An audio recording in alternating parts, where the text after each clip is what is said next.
শুরুতেই আমরা জিয়া নামের একটি মেয়েকে দেখতে পাই। জিয়া খুব সাধারণ একটা মেয়ে, সমুদ্রে মাছ ধরে সে তার পেট চালায়। ছোটবেলাতেই জিয়া তার মা বাবাকে হারিয়েছে। জিয়া তার দাদুর কাছেই বড় হয়েছে। বর্তমানে সেও এই পৃথিবীতে নেই। জিয়ার সাথে কাজ করে একটা ছেলেকে জিয়া পছন্দ করত, কিন্তু ওই ছেলেটা বড়লোকের মেয়েকে বিয়ে করার জন্য জিয়ার সাথে ব্রেকআপ করে নেয়। তো জিয়া রাগ করে তাকে বলে, আমি তোমার থেকেও অনেক ভালো ছেলেকে বিয়ে করব। ওদিকে আমরা জিন গ্রুপের সিইও চ্যানকে দেখতে পাই, যে অফিসে এসেছে কারণ আজ তার দাদু চ্যানকে জিন গ্রুপের সমস্ত কোম্পানির দায়িত্ব হ্যান্ডওভার করবে। কিন্তু কোম্পানির দায়িত্ব দেওয়ার আগে দাদু চ্যানকে বলে, আমার একটা শর্ত রাখতে হবে তোমাকে, তবেই আমি এই কোম্পানির দায়িত্ব দেব। দাদু জিয়ার একটা ছবি চ্যানকে দিয়ে বলে, তোমাকে এই মেয়েটাকে খুঁজে আনতে হবে, আমি একে দেখার পরেই তোমার নামে কোম্পানি লিখে দেওয়ার সিদ্ধান্ত নেব। দাদু চ্যানকে একটা মেয়েটে খুঁজতে বলেছে। এই শুনে চ্যানের ভাই কিম, যে কিনা কোম্পানির ভাগ নেওয়ার স্বপ্ন দেখছিল, সে ভাবে দাদু হয়তো ওই মেয়েটার সাথেই চ্যানের বিয়ে দেবে। সে গোপনেই কিছু পরিকল্পনা শুরু করে। এরপর জিয়ার এক্স বয়ফ্রেন্ডের বিয়ের দিন জিয়া সেখানে গেলে ওর এক্স বয়ফ্রেন্ডের ওয়াইফ জিয়ার সাথে অনেক খারাপ ব্যবহার করে। সে জানতো জিয়ার সাথে তার হাজবেন্ডের পূর্বে সম্পর্ক ছিল।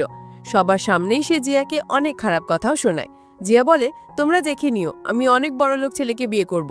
কিন্তু সবাই সেখানে তার মজা ওড়াতে থাকে। এরই মধ্যে সেখানে বড় বড় গাড়ি এসে দাঁড়ায়। গাড়ি থেকে নেমে আসে কিম, যে জিয়ার সামনে এসে তার হাতটা ধরে বলে, তোমাকে আমার সাথে যেতে হবে। জিয়া অবাক, সে বলে, আমি তো তোমাকে চিনিই না, তাহলে আমি তোমার সাথে কেন যাব? এরই মধ্যে চ্যান সেখানে আসে। দুজন হ্যান্ডসাম ছেলেকে দেখে সেই বস্তির সব মেয়েরাই অবাক। তারা কি করবে বুঝতেই পারছে না। আর জিয়ারও একই অবস্থা। কিম বস্তিতে এসেছিল কারণ সে চাইছিল চ্যানের আগেই জিয়াকে দাদুর সামনে নিয়ে এসে দাদুকে ইমপ্রেস করতে, কিন্তু তার হলো কই। চ্যান কিমকে বলে, তুমি এখান থেকে চলে যাও, জিয়াকে আমি নিয়ে যাব। কিম রেগে গিয়ে বলে, আজ আমি চলে যাচ্ছি, কিন্তু তুমি দেখে নিও আমি এই মেয়েটাকে তোমার থেকে আলাদা করবই। কিম চলে গেলে চ্যান জিয়াকে কোলে তুলে গাড়িতে নিয়ে যায়। কিছু সময়ের জন্য জিয়া ভাবে, আমি চ্যানকে না চিনলেও চ্যান হয়তো আমাকে চেনে আর আমাকে পছন্দ করে, যদিও বাস্তব তো ছিল অন্য কিছু। চ্যান বলে, তোমাকে আমার দাদুর সাথে দেখা করতে হবে, তো এমন কিছু করো যাতে দাদু তোমাকে পছন্দ না করে। জিয়া কিছু বুঝতে না পেরেই চ্যানের কথা শুনে যায়। জিয়ার পোশাক থেকে মাছের গন্ধ আসছিল, যেটা কিনা চ্যান সহ্য করতে পারছিল না।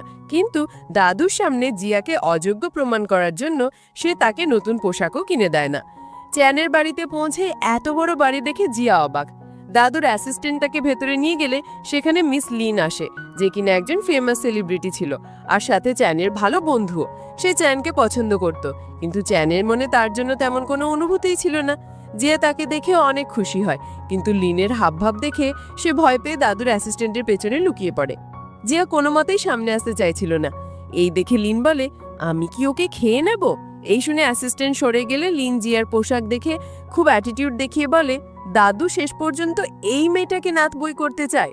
এরপর তারা দাদুর কাছে গেলে দাদু জিয়াকে পেয়ে অনেক খুশি হয়ে বলে, তুমি আজ থেকে এই বাড়িতেই থাকবে। দাদু চলে গেলে চ্যানেল লিনও জিয়াকে অ্যাটিটিউড দেখিয়ে সেখান থেকে চলে যায়। এত বড় বাড়িতে জিয়া অনেক বোর হচ্ছিল, যার জন্য সে কাজের লোকের সাথে কথা বলতে চায়, কিন্তু কাজের লোকেরও এত অ্যাটিটিউড যে জিয়ার সাথে কথাই বলে না। জিয়া এদিক ওদিক ঘুরতে ঘুরতে স্লিপ করে পড়ে যাচ্ছিল। তখনই কিম সেখানে চলে আসে আর জিয়াকে ধরে নেয়।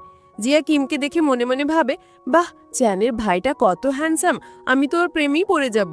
জিয়ার গায়ের থেকে মাছের গন্ধ কিমও পাচ্ছিল, কিন্তু সে কিছু বলে না। কিম জিয়াকে আর ধরে রাখতে না পারে, সে পড়ে যায়। জিয়া তার গায়ের ওপর গিয়ে পড়ে। সেদিনই তাদের বাড়িতে একটা পার্টি ছিল, তাই কিম জিয়াকে ইমপ্রেস করতে তার জন্য অনেক পোশাক নিয়ে আসে, কিন্তু জিয়ার কোনোটা পছন্দ হয় না। ওদিকে চ্যানও তার এক মেকআপ আর্টিস্টকে একটা ড্রেস দিয়ে বলে জিয়াকে পার্টির জন্য রেডি করে দিতে। চ্যানের দেওয়া পোশাক জিয়ার পছন্দ হয়। মেকআপ আর্টিস্ট জিয়াকে পার্টির জন্য রেডি করে দেয়। চ্যানের কাছে গেলে হাই হিলে টলমলো পায়ে সে চ্যানের ওপর পড়ে যায়। এরই মধ্যে লিন সেখানে চলে আসে, আর চ্যান আর জিয়াকে কাছাকাছি দেখে তার মোটেই ভালো লাগে না। যদিও সে ওই বিষয়টা এড়িয়ে চ্যানকে জিজ্ঞেস করে, আমাকে কেমন লাগছে, কিন্তু চ্যান তার কোনো কথার উত্তর না দিয়ে পার্টির জন্য বেরিয়ে যায়। তো লিনও তার সাথে সাথে যায়। ওদিকে সবাই পার্টিতে চলে আসে। কিম তার নতুন গার্লফ্রেন্ডকে নিয়ে পার্টিতে এসেছে, কিন্তু কেউই জিয়াকে নিয়ে আসে না। জিয়া অনেকক্ষণ অপেক্ষা করার পর একাই বেরিয়ে পড়ে। বাইরে বৃষ্টির মধ্যে বাস স্টপে দাঁড়িয়ে জিয়া অনেকক্ষণ ফোন করে, কিন্তু কেউই তার ফোন ধরে না। এরপর জিয়া একা একাই পার্টিতে যাওয়ার জন্য রওনা দেয়, কিন্তু শহরের রাস্তায় চলাফেরা তার সেরকম অভিজ্ঞতা না থাকায় সে একটা গাড়ির সামনে চলে আসে। জিয়ার ছোটখাটো একটা অ্যাক্সিডেন্ট হয়ে যায়। অনেক ভয় পেয়ে জিয়া রাস্তার পাশে চুপচাপ বসে থাকে। ওদিকে জিয়াকে পার্টিতে না দেখেই চ্যান তার খোঁজ করতে বেরোয়। মাঝ রাস্তায় এসে জিয়াকে দেখতে পায়। চ্যান জিয়ার সামনে গেলেই জিয়া চ্যানকে জড়িয়ে ধরে কাঁদতে থাকে। আসলে সে অনেক ভয় পেয়ে গেছিল। চ্যানের জিয়াকে এইভাবে দেখে খারাপ লাগে। সে ভাবে আমার জন্যই জিয়ার এই অবস্থা হয়েছে। ওদিকে দাদু পার্টিতে আসে। দাদু বলে, জিয়া আমার বন্ধুর নাতনি। আমি আর আমার বন্ধু ঠিক করেছিলাম আমাদের নাতি নাতনির বিয়ে দেব। তো আমার মৃত বন্ধুকে দেওয়া কথা রাখতেই আমি এই বিয়ে করাচ্ছি। দাদু ডিক্লেয়ার করে, আমি কিমের সাথে জিয়ার বিয়ে দিতে চাই। যেখানে সবাই ভাবছিল চ্যানের সাথে জিয়ার বিয়ে হবে, এই শুনে কিম অনেক রেগে গিয়ে বলে সে জিয়াকে বিয়ে করতে চাইছিল না, কারণ কিম বুঝে গেছিল জিয়াকে বিয়ে করলেও সে কোম্পানির আধিপত্য পাবে না।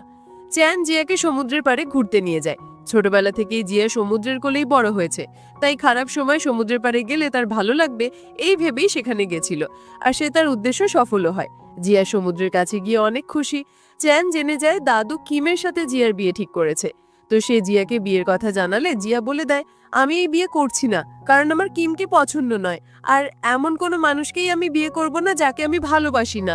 এই শুনে চ্যান জিয়াকে তার বাড়িতে দিয়ে আসতে গেলে তারা দেখে দাদু জিয়ার বাড়ি ভেঙে দিয়েছে। চ্যান জিয়াকে নিয়ে নিজের বাড়িতে ফিরে আসে। সে দাদুকে বলে, তুমি কেন জিয়ার বাড়ি ভেঙেছো? তো দাদু বলে, জিয়া কিছুদিনের মধ্যেই এই বাড়ির বউ হচ্ছে, আর বিয়ের পর সে এখানেই থাকবে, তাই ওই বাড়ির কোনো প্রয়োজন নেই তার। কিম বিয়ে ক্যান্সেল করার জন্য দাদুর অ্যাসিস্ট্যান্টকে ভয় দেখালেও তাতে কোনো লাভ হয় না, তাই সে লুকিয়ে লুকিয়ে জিয়াকে ভয় দেখানোর জন্য তার ঘরে চলে যায়। জিয়াকে বিছানার উপর চেপে ধরে ওর শার্টের বোতাম খোলার চেষ্টা করে, বলে, চুপচাপ এই বাড়ি থেকে চলে যাও, না হলে তোমার সাথে খুব খারাপ হবে। জিয়া কিমের আচরণে ভয় পেয়ে যায়। পরের দিন সকালে ব্রেকফাস্টের জন্য দাদু জিয়াকে কিমের পাশে বসতে বলে জিয়া চ্যানের পাশে বসে পড়ে। জিয়া কিমকে দেখে ভয়ে ভয়ে জলের বদলে ওয়াইন খেয়ে নেয়। আর ওয়াইন খেয়ে তার নেশা হয়ে গেলে টলটলো করে জিয়া নিজের ঘরে যাওয়ার চেষ্টা করে, কিন্তু নেশার ঘরে সে চ্যানের রুমে চলে যায়।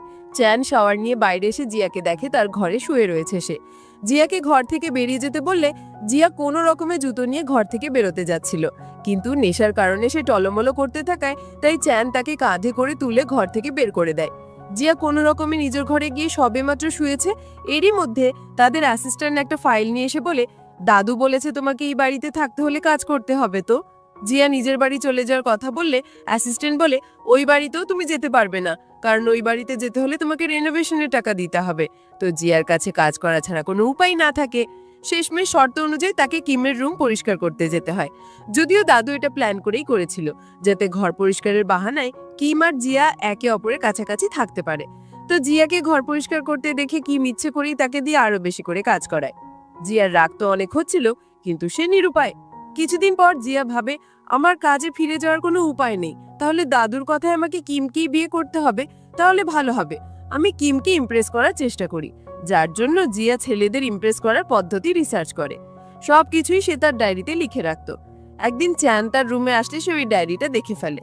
ডায়েরিটা পড়ে চ্যান ভাবে জিয়া হয়তো পাগল হয়ে গেছে। ওদিকে জিয়া ডায়েরিতে লেখা কথা মতো অনেক নেশা করে কিমের জন্য অপেক্ষা করতে থাকে, কিন্তু সেখানে কিমের বদলে চ্যান এলে নেশার ঘুরে জিয়া চ্যানকে কিম ভেবে কিস করতে থাকে। তো চ্যান ভাবে, তার মানে জিয়া আমাকে ইমপ্রেস করার জন্য ডায়েরিতে ওইসব লিখছিল।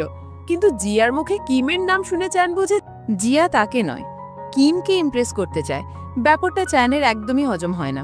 রাতে জিয়া চ্যানকে কিস করার জন্য অনেক গিল্টি ফিল করে। সে রাতের অন্ধকারে বাড়ি ফিরে পালিয়ে যাওয়ার সিদ্ধান্ত নেয়, কারণ সে কোনোভাবেই চ্যানের সামনে যেতে পারবে না। রাতে ব্যাগপত্র নিয়ে জিয়া বেরোতেই যাবে, তখনই কিম তাকে পালাতে দেখে ফেলে। জিয়া আর কিমের মধ্যে কথা হচ্ছিল, সেই সময় অপর থেকে চ্যান তাদেরকে কথা বলতে দেখে। চ্যানের তাদেরকে দেখে হিংসে হয়। সেভাবে এরা দুজন এত রাতে কি কথা বলছে, আর তার মধ্যে জিয়া কি করে কিমের মতো একটা ছেলেকে পছন্দ করতে পারে। চ্যান অস্থির হয়ে পড়ে। জিয়া কিমকে বলে, আমি বাড়ি ছেড়ে চলে যাচ্ছি। এই শুনে কিম খুশি হয়ে নিজেই গাড়িতে করে তাকে ড্রপ করে দিয়ে আসে। জিয়া তার পুরনো বাড়ির কাছে একটা হোটেলে থাকে। কিম বাড়ি ফিরে আসলে জিয়াকে তার সাথে না দেখে চ্যান কিমের সাথে লড়াই শুরু করে। কিন্তু কিম জিয়া কোথায় আছে তা না বলে চ্যানকে জিজ্ঞেস করে, তুমি জিয়াকে নিয়ে চিন্তা কেন করছো? তুমি কি জিয়াকে পছন্দ করো? চ্যান কিছু বলে না।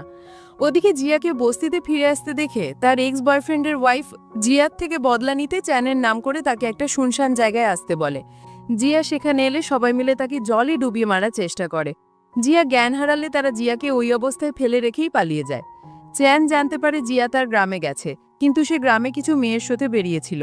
তারপর থেকে আর হোটেলে ফিরে আসেনি। চ্যান জিয়াকে খোঁজার জন্য গ্রামে আসে। এদিক ওদিক অনেক খোঁজাখুঁজির পর সে জিয়াকে দেখতে পায়। জিয়া চ্যানকে দেখে তাকে জড়িয়ে ধরে। চ্যান জিয়াকে বাড়ি নিয়ে আসে। সারা রাত সে নিজেই জিয়ার দেখাশোনা করে। 2-1 দিনের মধ্যেই জিয়া সুস্থ হয়ে ওঠে। চ্যান তার অ্যাসিস্ট্যান্ট থেকে খবর পায় কারা জিয়ার সঙ্গে এরকমটা করেছিল। জিয়া সুস্থ হলে চ্যান তাকে নিয়ে গ্রামে যায়। চ্যান তার বডিগার্ডদের দিয়ে ওই মেয়েগুলোকে ধরে নিয়ে আসে। চ্যান তার বডিগার্ডদের দিয়ে ওই মেয়েগুলোকে ওই একই রকম শাস্তি দেয়। কিন্তু জিয়া তাদের ক্ষমা করে দিতে বলে চ্যান তাদের ছেড়ে ওকে নিয়ে বাড়ি ফিরে আসে। ওদিকে কিমও জিয়ার সাথে হওয়া ঘটনা জানতে পেরে নিজের দলবল নিয়ে সেই মেয়েগুলোকে শাস্তি দিতে চলে আসে। আসলে এখন কিম আর জিয়া একে অপরকে ভালো বন্ধু ভাবতে শুরু করেছিল, আর চ্যানেরাটা চলে গেলে কিম তাদের আবারও শাস্তি দেয়। ফেরার পথে জিয়া ও চ্যান রাস্তা দিয়ে হাঁটছিল। তখনই জিয়া তাকে সাহায্য করার জন্য চ্যানকে ধন্যবাদ জানায়। চ্যান জিয়াকে জড়িয়ে ধরে। চ্যানের বুকে মাথা রেখে জিয়া অনেক শান্তি অনুভব করে। তো চ্যান বলে, তুমি কি আমাকে বিয়ে করবে? বিয়ের কথা শুনে অনেক খুশি হয়ে জিয়া বলে, হ্যাঁ করব। আসলে জিয়া চ্যানকে পছন্দ করত। জিয়ার সম্মতি আছে শুনে চ্যান তার পুরো প্ল্যানটা জিয়াকে বলে। চ্যান বলে, কিম কখনোই তোমাকে বিয়ে করবে না, আর দাদু তোমার বিয়ে না দিয়ে ছাড়বে না। তো ভালো হবে তুমি আমাকে বিয়ে করে নাও। বিয়ে করলেই আমি কোম্পানির হ্যান্ডওভার পেয়ে যাব, আর কিছুদিন পর তোমাকে ডিভোর্স দিয়ে একটা ভারী পরিমাণ কনভেনসেশন দিয়ে দেব। এটা আমাদের দুজনেরই লাভ। কন্ট্রাক্ট ম্যারেজের কথা শুনে জিয়া আপসেট হয়ে যায়, কিন্তু সে কোনো রকমে নিজেকে সামলে বলে, সত্যিই তো, আমার এমন কি আছে যে মিস্টার চ্যান আমাকে বিয়ে করবে? জিয়া ও চ্যান দাদুকে গিয়ে বলে, আমরা একে অপরকে ভালোবাসি আর আমরা বিয়ে করতে চাই। দাদু তাদের কথা শুনে বুঝতে পারে কিছু তো একটা সমস্যা আছে, অর্থাৎ হয়তো তারা মিথ্যে সম্পর্কের অভিনয় করছে। দাদু তার সেক্রেটারিকে ওদের উপর নজর রাখতে বলে। চ্যান জিয়াকে একটা এনগেজমেন্ট গিফট দেয়, যেখানে একটা সুন্দর ড্রেস ছিল। জিয়া ওটা পেয়ে অনেক খুশি। দাদুর অ্যাসিস্ট্যান্ট তাদের ওপর নজর রাখতে শুরু করে। কখনো জিয়া তো কখনো চ্যান, দুজনকেই ফলো করছে সে। কিন্তু একদিন সে চ্যানের বডিগার্ড আর জিয়া দুজনের হাতেই ধরা পড়ে যায়। ওদিকে লিন জানতে পারে চ্যানের সাথে জিয়ার বিয়ে ঠিক হয়েছে, যাতে করে সে অনেকটাই আপসেট হয়ে যায়। জিয়া চ্যানকে গিয়ে জানায়, দাদু আমাদের ওপর সন্দেহ করছে, তাই দুজনে মিলে প্ল্যান করে কি করে দাদুকে বোকা বানানো যায়। দুজন একসাথে রোম্যান্টিক্যালি কাপল ফটো তোলে। প্রেমী পড়লে মানুষ যা যা পাগলামি করতে পারে এরা দুজন সবই করে। শেষমেশ লিনের সাহায্য নিয়ে তারা একটা ভিডিও শুট করার সিদ্ধান্ত নেয়, যেটা তারা দাদুকে দেখাবে। কিন্তু প্রফেশনাল অ্যাক্টর না হওয়ার কারণে তারা ভিডিও শুট করতে পারছিল না। হঠাৎ জিয়ার লিল জুতোর কারণে সে পড়ে গেলে চ্যান তাকে ধরে নেয়, যা দেখে লিনের অনেক হিংসে হচ্ছিল। রাতে লিন চ্যানকে প্রপোজ করে, কিন্তু চ্যান তার প্রপোজাল রিজেক্ট করে দেয়। লিন কিছু না বলে কিরে যায় বাড়িতে। দাদু ওর ওই ভিডিওটা দেখে অনেক আনন্দ পায়, কিন্তু দাদু জানতো ওরা এখনো অভিনয় করছে। তো দাদু দুজনকে কাছাকাছি আনার জন্য একটা প্রজেক্টের দায়িত্ব দেয়। চ্যান জিয়াকে নিয়ে সেই ব্যক্তির বাড়িতে যায় যার জন্য তাদের প্রজেক্টটা আটকে ছিল। জিয়া ওই লোকটার বাড়িতে নিজের ফটো দেখতে পায়। জিয়া ভাবে, আমি তো এই লোকটাকে চিনি না, তাহলে এর কাছে আমার ফটো কি করে এলো? নিজের ফটো দেখে সে অনেক অবাক। ওই লোকটা কিছুতেই তাদের প্রজেক্টের জন্য নিজের জমি ছাড়তে চায় না। সে বলে, এটা আমার ভালোবাসার মানুষের শেষ স্মৃতি, তো আমি এটা কখনোই দেব না। কিন্তু যখন সে জানতে পারে এই প্রজেক্ট কমপ্লিট না করতে পারলে জিয়া আর চ্যানের বিয়ে হবে না, তখন সে এই প্রপার্টি দিতে রাজি হয়ে যায়। ওই ব্যক্তি হচ্ছে তার মায়ের এক্স বয়ফ্রেন্ড। তার বাড়িতে থাকা ফটোটা জিয়ার মায়ের। একসময় কাজের জন্য সে জিয়ার মাকে ছেড়ে চলে যায়। তারপর জিয়ার মায়ের অন্য জায়গায় বিয়ে হয়ে যায়, আর সে জিয়াকে ভালোবেসে সারাটা জীবন কাটিয়ে দিয়েছে। আর জিয়াকে সাহায্য করতে পেরে ওই ব্যক্তি অনেক খুশি। জিয়া সমুদ্রের পাড়ে দাঁড়িয়েছিল, ঠিক তখনই একটা ট্রাক তার দিকে ধেয়ে আসে। চ্যান জিয়াকে রক্ষা করতে গিয়ে নিজেই ওই ট্রাকের সামনে পড়ে যায়। চ্যানের অ্যাক্সিডেন্ট হয়। জিয়া কোনো রকমে তাকে হসপিটালে নিয়ে আসে। সে চ্যানের দেখাশোনা করে। লিন হসপিটালে চ্যানের সাথে দেখা করতে আসে। সে চ্যানকে বলে, তোমার আর জিয়ার সম্পর্কটা প্রথমে আমি মানতে পারিনি, কিন্তু এখন আমি চাই তুমি জিয়ার সাথে ভালো থাকো। দাদুও চ্যানকে দেখতে আসে। সে চ্যানকে বলে, সুস্থ হয়ে বাড়ি ফিরে এসো, তোমার সাথে কিছু কথা আছে। কিছুদিন পর চ্যান সুস্থ হয়ে বাড়ি ফিরে আসে।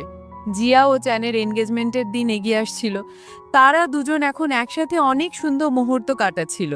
চ্যান যেমন জিয়ার খেয়াল রাখে, জিয়াও তেমন চ্যানের খেয়াল রাখে। চ্যান বিয়ের জন্য ওয়েডিং রিং কিনতে যায়। জিয়া ভাবে বিয়েটা তো মিথ্যে, তাই বেশি দামের রিং কিনে কি লাভ। সে সব থেকে কম দামের রিংটা পছন্দ করে, কিন্তু চ্যান সেটা বাদ দিয়ে সব থেকে দামি রিংটা জিয়ার জন্য কেনে। জিয়া বুঝতে পারে না এরকম মিথ্যে বিয়ের জন্য সে এত টাকা কেন খরচ করছে। চ্যান জিয়াকে নিয়ে বিয়ে ড্রেস কিনতে যায়। জিয়া একের পর এক ড্রেস পরে আসছিল আর চ্যান তাকে দেখেই চলেছে। চ্যানের জন্য সব ড্রেসই জিয়াকে অনেক সুন্দর লাগছে। সে ঠিক করতেই পারছে না কোনটা তার জন্য নেবে। শেষমেশ একটা ড্রেসে জিয়াকে দেখে চ্যানের চোখ আটকায়। জিয়াও চ্যানকে বিয়ের ড্রেস পছন্দ করে দেয়।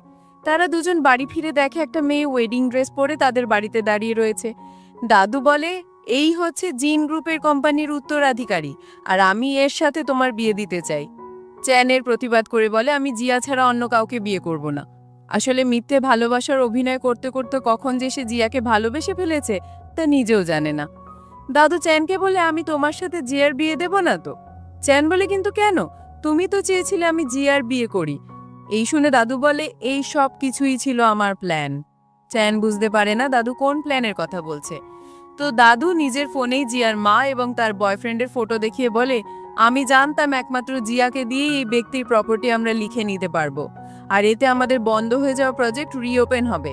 তাই আমি জিয়ার সাথে কিমের বিয়ে দিতে চেয়েছিলাম, কিন্তু তোমার জন্য তা হলো না। এই ব্যক্তি থেকে প্রপার্টি পেয়ে যাওয়ার পর আমি গাড়ি পাঠিয়ে দিয়েছিলাম জিয়াকে মারতে, কিন্তু সেখানেও তুমি বাধা হয়ে দাঁড়ালে। না হলে এতক্ষণে জিয়া এই দুনিয়া থেকে চলে যেত আর আমার সব পথ পরিষ্কার হয়ে যেত। চ্যান তার দাদুর এই নোংরা ষড়যন্ত্রের কথা শুনে অনেক রেগে যায়।